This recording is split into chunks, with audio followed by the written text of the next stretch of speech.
Now, the EU's chief negotiator has described today the lack of progress after the latest round of talks as disturbing.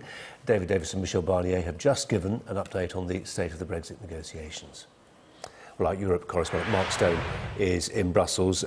Mark, welcome to you. Yesterday when we talked, you felt that perhaps on balance we may actually get a breakthrough quite soon. How do you feel today?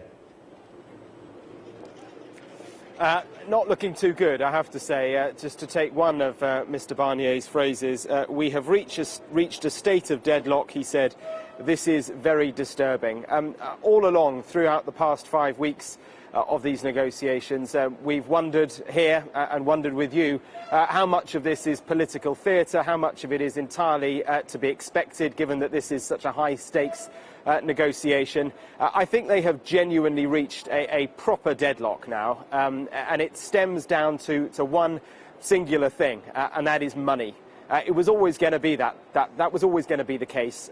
Britain is firmly not budging on the so-called financial commitment, the amount of money that the EU believes it owes as part of its departure. Mrs May, in her Florence speech a couple of weeks ago, made clear that Britain would honour its financial commitments.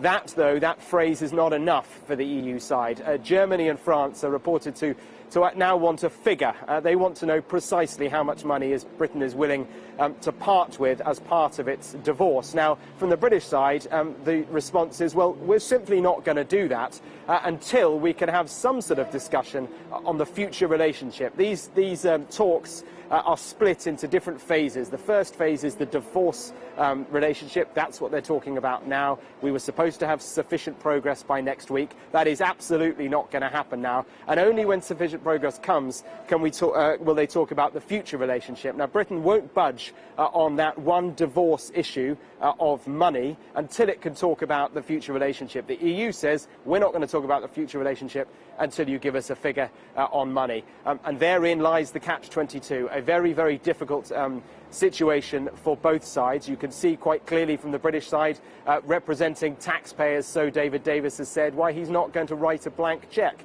You can also see from the EU side why they believe Britain has signed up to financial commitments as an EU member that it must honour.